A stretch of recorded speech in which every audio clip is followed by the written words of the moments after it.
Assalamualaikum warahmatullahi wabarakatuh. Perkenalkan kami dari kelompok 4, Sistem Pengambilan Keputusan kelas A akan mempresentasikan tugas kedua kami. Nah, untuk judul yang kami angkat itu tentang pengenalan SPK atau Sistem Pengambilan Keputusan dalam Industri Pariwisata.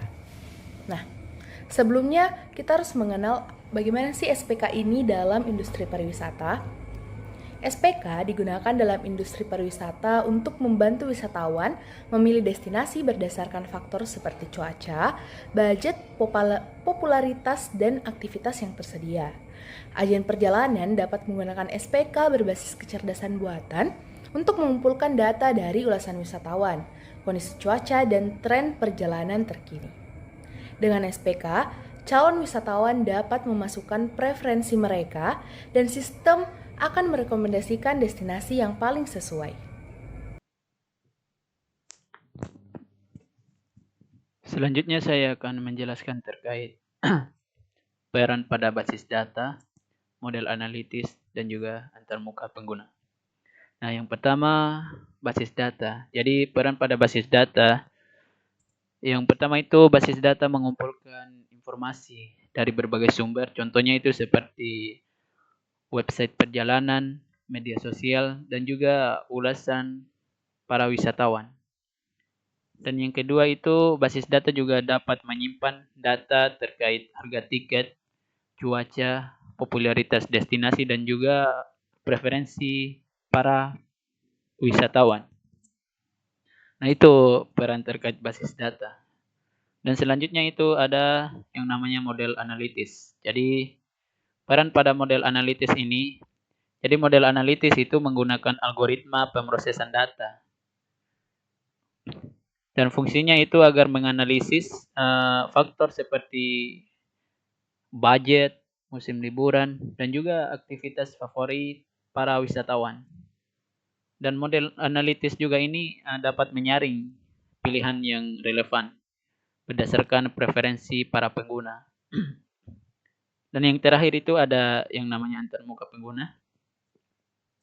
Jadi pada antarmuka pengguna itu dapat menyajikan rekomendasi destinasi dalam bentuk daftar, itinerary, perjalanan, dan juga perkiraan biaya. Dan juga memungkinkan pengguna memberikan umpan balik untuk meningkatkan keakuratan sistem. Jadi itu terkait dengan peran pada basis data, model analitis, dan juga antarmuka pengguna. Selanjutnya yaitu manfaat implementasi sistem penunjang keputusan, yang dimana yang pertama adalah personalisasi atau rekomendasi, yang dimana sistem penunjang keputusan ini dapat menyesuaikan saran atau destinasi dengan referensi wisata untuk meningkatkan relevansi hasil yang ada di wisata tersebut. Yang kedua ada efisiensi waktu dan biaya, yang dimana wisata tidak perlu lagi untuk mencari informasi secara manual karena adanya sistem kita dapat memberikan sebuah rekomendasi dengan cepat dan akurat. Selanjutnya, tantangan implementasi sistem pengambilan keputusan. Yang pertama, ketergantungan pada data yang akurat.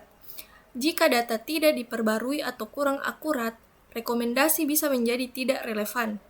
Hal ini dapat menyebabkan keputusan yang diambil menjadi tidak optimal karena sistem hanya mengandalkan data yang tersedia tanpa mempertimbangkan perubahan kondisi atau informasi terbaru yang mungkin mempengaruhi hasil analisis.